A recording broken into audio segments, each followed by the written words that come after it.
തമ്പിയണ്ണ,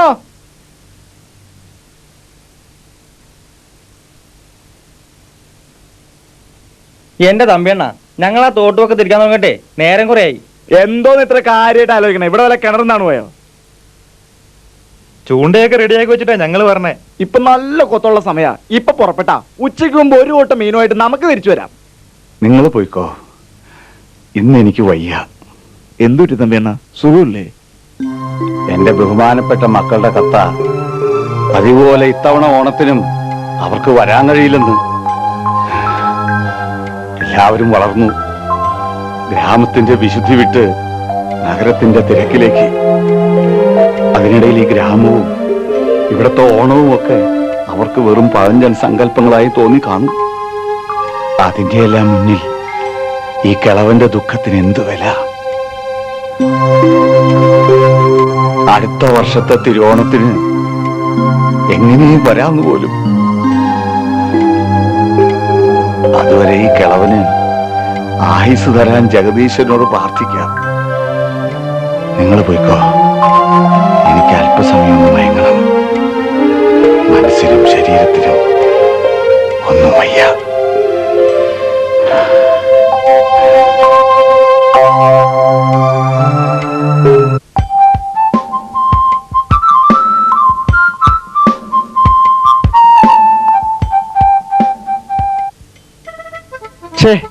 ഇഞ്ചമുള്ളിന്നെടുത്ത് കൂവമുള്ളിലേക്ക് കിട്ടുന്ന പറഞ്ഞ പോലെ ആയിപ്പോയി.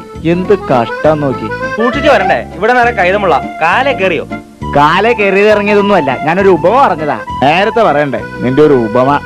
ബാലു, ഞാൻ നമ്മുടെ തമ്പിയണ്ണനെ കുറിച്ച് ആലോചിക്കായിരുന്നു. എത്രമാത്രം അങ്ങനെ ഒറ്റപ്പെട്ടു പോയി. 3 വർഷങ്ങൾക്ക് മുമ്പ് ഓണത്തിന് വന്ന് സ്വത്തും ഭാഗിച്ചു ഓരോ വീതമായിട്ട് പോയതല്ലേ അങ്ങേരുടെ മക്കള്. വല്ലപ്പോഴും ഒരു കത്ത്, അതും വന്നാലായി. അതെങ്ങനെ? സ്വന്തം തന്തയേക്കാളേറെ സ്വത്തിനോടായിരുന്നല്ലോ അവർക്ക് താല്പര്യം. അടുത്ത വർഷത്തെ ഓണത്തിന് മുന്നേ അങ്ങേർക്ക് എന്തെങ്കിലും സംഭവിച്ചാൽ ഈ ഓണം അങ്ങേരൊരിക്കലും മറക്കാൻ പറ്റാത്ത വിധം ആഘോഷിക്കണം. അതും മക്കളോടൊപ്പം. മക്കളോടൊപ്പം?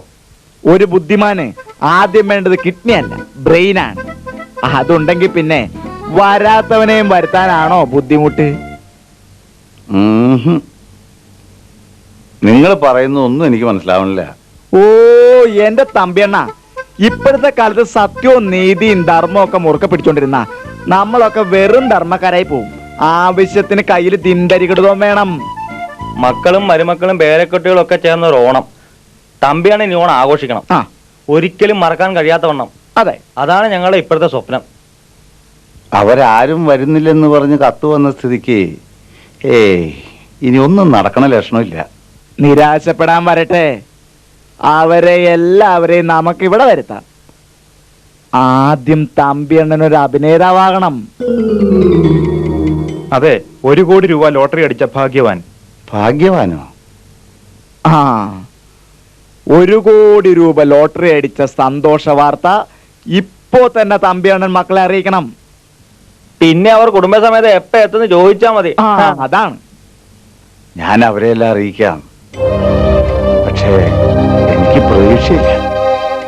ഒരിക്കലും പണത്തിന്റെ പുറകെ പായുന്ന അത്യാഗ്രഹികളാണ് എൻ്റെ മക്കളെന്ന് ഞാൻ കരുതുന്നില്ല.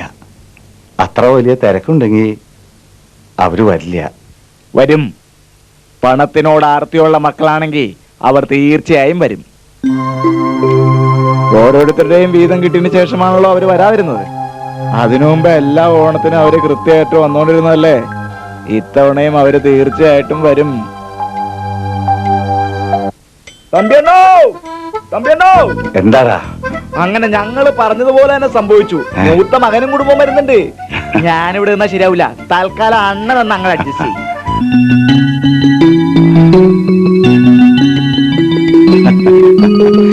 നിങ്ങളാരും വരില്ലെന്ന് പറഞ്ഞിട്ട് അത് പിന്നെ വെച്ചാ പത്മജയ്ക്ക് ഒരേ നിർബന്ധം, ഈ ഓണം ഇവിടെ തന്നെ ആഘോഷിക്കണോ. അതെന്താ മോളെ, പെട്ടെന്ന് വല്ല ഉൾവിളി ഉണ്ടായോ? ഞാൻ ഇന്നലൊരു സ്വപ്നം കണ്ടു, അച്ഛന് സുഖമില്ലെന്ന്. അയ്യോ, തട്ടിപ്പോയിന്നൊന്നും അല്ലല്ലോ അല്ലേ? ചങ്കി കുത്തല്ലേ അച്ഛാ. 3 വർഷമായിട്ട് നിങ്ങൾ കാണാത്ത സ്വപ്നം ഇന്നലെ രാത്രി കാണിക്കാൻ സന്മനസ് കാണിച്ച ഈശ്വരന് നന്ദി. ആട്ടെ, കുഞ്ഞുങ്ങളെ ഒന്നും കൊണ്ടുവന്നില്ലേ? അത് പിന്നെ അവർക്ക് എക്സാം എടുത്തു, ഒരുപാട് പഠിക്കാനുണ്ട്. എന്തായാലും അകത്തേക്ക് ചെല്ല്. ഓ, യാത്ര കഴിഞ്ഞ് വന്നതല്ലേ, വിശ്രമിക്ക്.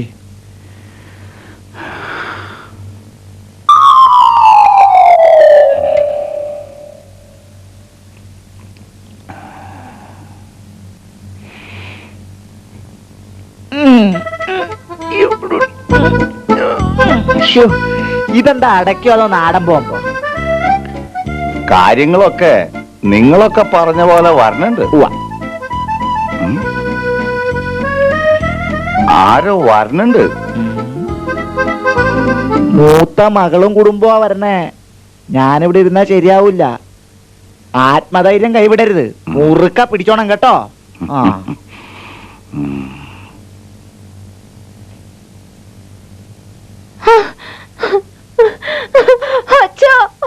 നീ എന്തിനാ കുസുമ ഇങ്ങനെ കരയുന്നത്? അച്ഛനെ കണ്ടില്ലേ? ഞാൻ അച്ഛനെ കണ്ട് 3 വർഷമായി. അതിന്റെ വേദന നിങ്ങൾക്ക് അറിയില്ല മനുഷ്യ. 3 വർഷമായിട്ടുള്ള വേദനയല്ലയോടാ മോനെ. അവള് കരയട്ടടാ രാജാ. കരയുന്നതുകൊണ്ട് ഒരു പക്ഷെ മനസ്സിനൊരല്പം ആശ്വാസം കിട്ടിയേക്കും. അല്ല, കുഞ്ഞുങ്ങളുണ്ടല്ലോ. നിങ്ങളാരും വരുന്നില്ലെന്ന് പറഞ്ഞ് കത്തയച്ചിട്ട് ഒരു മുന്നറിയിപ്പില്ലാതെ. ബിസിനസിന്റെ കാര്യത്തിനായി കൊച്ചിയിലേക്ക് വരുന്ന കാര്യം പറഞ്ഞപ്പം മുതൽ ഇവള് കരച്ചില്ല. പിന്നെ ഒന്നും ആലോചിച്ചില്ല, ഇങ്ങി പോന്നു. പറഞ്ഞു വരുമ്പോ ഇത് ഒരു ബിസിനസ് യാത്രയാണല്ലോ അല്ലേ? വാ മക്കളെ, യാത്രയൊക്കെ എങ്ങനെയാ? സുഖായിരുന്നോ? മക്കളകത്തേക്ക് അല്ലേ? നിങ്ങളും ചെല്ല്.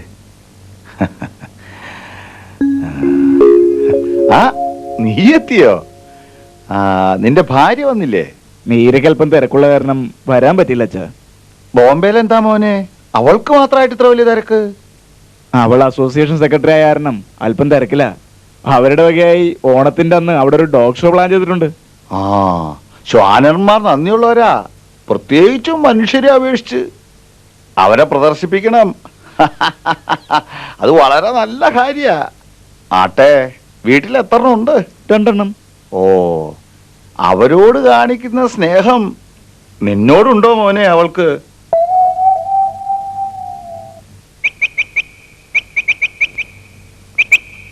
ഇത്രയും പണം മുടക്കി ഒരു ഫ്ലാറ്റ് വാങ്ങിയിട്ട് അതിന്റെ കാർ പുറത്ത് ഒരു കാർ ഇല്ലാത്തതിന്റെ നാണക്കേട് ഞങ്ങൾക്ക് മാത്രമല്ല, ഈ തറവാടിനും കൂടിയാ. പഴയ കാർ ഉപയോഗിക്കാൻ തുടങ്ങിയിട്ട് കാലം കുറേയായി. പുതിയൊരു മോഡൽ വാങ്ങണം. കുറച്ച് പണത്തിന്റെ കാര്യം അച്ഛനോടൊന്ന് സൂചിപ്പിക്കണം. എനിക്കുണ്ട് പ്രശ്നങ്ങൾ. കുറച്ചുകൂടി സൗകര്യമുള്ള ഒരു ഫ്ലാറ്റിലേക്ക് മാറണം. ഈ കാര്യത്തെ ചൊല്ലി നീര ഉടക്കിക്കാൻ തുടങ്ങിയിട്ട് കാലം കുറേയായി. നമ്മളിങ്ങനെ പരസ്പരം സംസാരിച്ചിട്ട് യാതൊരു കാര്യവുമില്ല. ഇതൊക്കെ എങ്ങനെയെങ്കിലും അച്ഛനെ ധരിപ്പിക്കണം. ഓണം കഴിഞ്ഞ് മടങ്ങണം. അതിനു മുമ്പ് അങ്ങേരുടെ ലോട്ടറി അടിച്ച പണത്തിന്റെ കാര്യത്തില് ഒരു തീരുമാനം ഉണ്ടാക്കണം.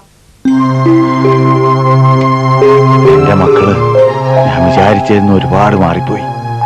അവരുടെ മനസ്സ് എനിക്ക് പോലും പിടികിട്ടണില്ല. എന്തായാലും തമ്പിയണ്ണം ഭാഗ്യവാനാ. ആഗ്രഹിച്ച പോലെ ഓണാഘോഷിക്കാൻ മക്കളെല്ലാരും വന്നില്ലേ? മക്കള് പടിഞ്ഞാറൻ സംസ്കാരത്തിന് കാവൽ നിൽക്കുന്ന, സ്വന്തം പൈതൃകമെന്തെന്ന് തിരിച്ചറിയാൻ കഴിയാത്ത, പെറ്റമ്മയെപ്പോലും മറക്കുന്ന തലമുറയിലെ ഒരു കണ്ണി. ഇപ്പൊ അതാണല്ലോ അവര്. വെറുതെ വേണ്ടാത്തൊക്കെ ആലോചിച്ച് ഈ ഓണം വേസ്റ്റ് ആക്കി കളയല്ലേ അണ്ണ. പ്രശ്നങ്ങളെ പറ്റി ഓർത്താ പ്രശ്നങ്ങളെ ഉണ്ടാവാറുള്ളൂ. ഈ ലോകത്ത് പ്രശ്നങ്ങളില്ലേ? ഈ രാജ്യത്ത് പ്രശ്നങ്ങളില്ലേ? എന്തിനീ നാട്ടിൽ തന്നെ പ്രശ്നങ്ങളില്ലേ? അതിന്റെയൊക്കെ മുന്നിൽ ഇത് വെറും നിസാരമല്ല അണ്ണ. എല്ലാവർക്കും വേണ്ടി ഞാൻ എല്ലാം മറക്കാം. ആദ്യം തന്നെ തെക്കേ തൊടിയിൽ ഒരു ഊഞ്ഞാലങ്ങ് കേട്ടാം. കുട്ടികൾക്ക് ആടാൻ കൊതിയുണ്ടാവും. ശരിയാണ്.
മണ്ടരി സാമ്പത്തിക പ്രതിസന്ധി തീരുമ്പോഴേക്കും തീരും. അതോടെ തെങ്ങും തീരും. അച്ഛാ, ഞങ്ങള് നാളെ മടങ്ങുകയാണ്. പണത്തിൻ്റെതായ ചില പ്രശ്നങ്ങൾ ഞങ്ങൾക്കുണ്ട്. അച്ഛൻ കാര്യമായിട്ട് സഹായിക്കണം. എല്ലാം ഈ തറവാടിന്റെ സ്റ്റാറ്റസിന് വേണ്ടിയിട്ടാ. പ്രതിസന്ധി രൂക്ഷം. അച്ഛൻ ഞങ്ങൾ പറയുന്നത് കേൾക്കുന്നുണ്ടോ? മടങ്ങിക്കോളൂ. ഇനി എനിക്ക് മരിച്ചാലും ദുഃഖമില്ല. ഓണം കെങ്കേമായില്ലേ? ആ, സമയം ഒത്തിരി ആയില്ലേ? എല്ലാരും പോയി കിടന്നുറങ്ങിക്കോളൂ. നാളെ പുലർച്ചയ്ക്ക് തന്നെ യാത്ര പുറപ്പെടണ്ടല്ലേ? എനിക്ക് വല്ലാതെ ഉറക്കാൻ വന്നു. അത് പിന്നെ അച്ഛൻ ലോട്ടറി അടിച്ച കാര്യം പറഞ്ഞല്ലോ, ആ പണത്തെ പറ്റി ഒന്നും പറഞ്ഞില്ല. അച്ഛാ, എനിക്കുള്ള വിഹിതം നേരത്തെ കിട്ടിയിരുന്നെങ്കിൽ. കാറിന്റെ കാര്യമല്ലേ, ഞാൻ അറിഞ്ഞു. അതിന് പണത്തിന്റെ കാര്യത്തിൽ ചില പ്രശ്നങ്ങളുണ്ടല്ലോ. എന്ത് പ്രശ്നം? ഞാൻ ആ പണം മുഴുവൻ ഊണിലും ഉറക്കത്തിലും നിഴല് പോലെ എന്റെ കൂടെ നടക്കുന്ന ചെറുപ്പക്കാർക്ക് വീതിച്ച് നൽകാൻ തീരുമാനിച്ചു കഴിഞ്ഞു. ഓഹോ, അപ്പൊ തീരുമാനങ്ങളൊക്കെ കഴിഞ്ഞിട്ടാണ് ഞങ്ങൾ അറിയിച്ചതല്ലേ? എന്നാലും ഞങ്ങളോട് ഇത് വേണ്ടായിരുന്നു. ഞങ്ങളെക്കാളൊക്കെ അച്ഛന് വലുതാ തെണ്ടിപ്പിള്ളേരാണല്ലേ? അതെ മക്കളെ, നിങ്ങളെക്കാളൊക്കെ വലുതെനിക്ക് അവര് തന്നെയാ. അവരുടെ ബുദ്ധി കാരണ ഇപ്പൊ എനിക്ക് നിങ്ങളോടൊപ്പം ഈ ഓണം ആഘോഷിക്കാൻ പറ്റിയത് തന്നെ. എന്റെ സ്വത്തുക്കളെല്ലാം ഞാൻ നിങ്ങൾക്ക് തുല്യമായി തന്നു. എന്റെ കാലശേഷം ഈ വീടും മറ്റു സ്വത്തുക്കളും നിങ്ങൾക്കുള്ളതാ. 3 വർഷം മുമ്പ് ഒരു ഓണത്തിന് ഭാഗം കിട്ടിയ പണവുമായി അടുത്ത ഓണത്തിന് എല്ലാവരും വരാമെന്ന് പറഞ്ഞ് മടങ്ങിപ്പോയതല്ലേ? പിന്നീടുള്ള 3 വർഷത്തെ എന്റെ വേദന നിങ്ങൾ ആരും കണ്ടിട്ടില്ല. ഞാൻ തനിച്ച് ഈ വീട്ടിൽ എങ്ങനെ കഴിഞ്ഞുകൂടുന്നുവെന്ന് ആരെങ്കിലും അന്വേഷിച്ചോ? നിങ്ങളെല്ലാവരും എന്റെ ഭാഗത്തു നിന്നൊന്ന് ചിന്തിക്കണം. അപ്പോൾ ഒരച്ഛന്റെ വേദന നിങ്ങൾ അറിയും. നിങ്ങളൊക്കെ വിചാരിച്ച പോലെ എനിക്ക് ഒരു ലോട്ടറി അടിച്ചിട്ടില്ല. എല്ലാരും ഒന്ന് കാണാനും ഓണത്തിന് ഒത്തുകൂടാനും ആ ചെറുപ്പക്കാർ ഒപ്പിച്ച സൂത്രമായിരുന്നു അത്. നിങ്ങൾക്കെല്ലാം എന്തു വേണമെങ്കിലും തീരുമാനിക്കാം.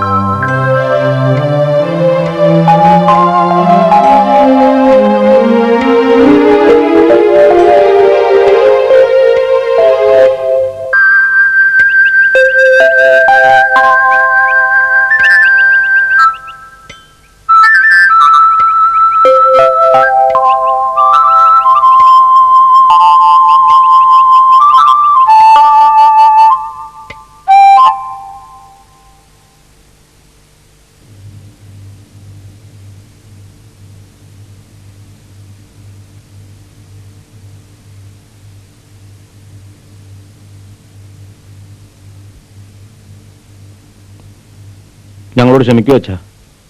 ഇന്നലെ മുഴുവൻ ഞങ്ങൾ അച്ഛനെ കുറിച്ച് ആലോചിച്ചു.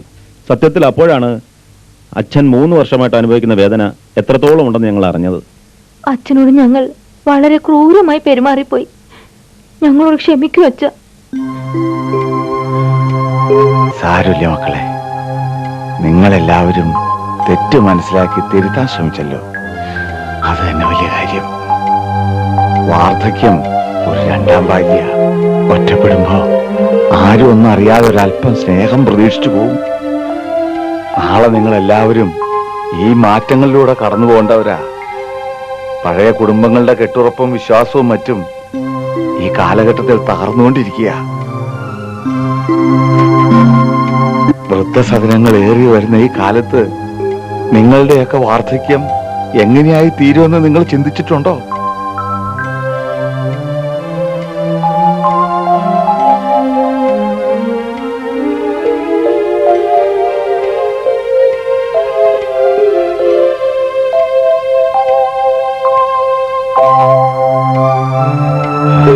നമ്മുടേതായ സംസ്കാരമുണ്ട്. പാശ്ചാത്യന്റെ സംസ്കാരങ്ങളുടെ ഭാണ്ഡം ചുമന്ന് സ്വന്തം സംസ്കാരം പോലും മറന്ന് നാമെല്ലാം കോമാളികളായി. കുടുംബങ്ങളുടെ ഐക്യത്തിനും ബന്ധങ്ങളുടെ ദൃഢതയ്ക്കും വേണ്ടി ഓരോരോ ഓണങ്ങളെയും നമ്മൾ മലയാളികൾ ആഘോഷത്തോടെ ഓർമ്മിക്കണം. ഇനിയുള്ള ഓണനാളുകളിൽ ഞാൻ ഉണ്ടായില്ലെങ്കിലും നിങ്ങളെല്ലാവരും സ്നേഹത്തോടെ ഇവിടെ ഒത്തുചേരണം. ഇതെന്റെ അവസാനത്തെ ആഗ്രഹമാണ്. ഞങ്ങൾ മടങ്ങി വരുവച്ച. നഗരം ഞങ്ങൾക്ക് മടുത്തു. ഇനിയുള്ള കാലം അച്ഛനോടൊപ്പം ഞങ്ങൾക്ക് കഴിയണം. എല്ലാ നിങ്ങളുടെ ഇഷ്ടം. ഇനി വൈകണ്ട, ചെന്നോളൂ. ചെന്നോളൂ.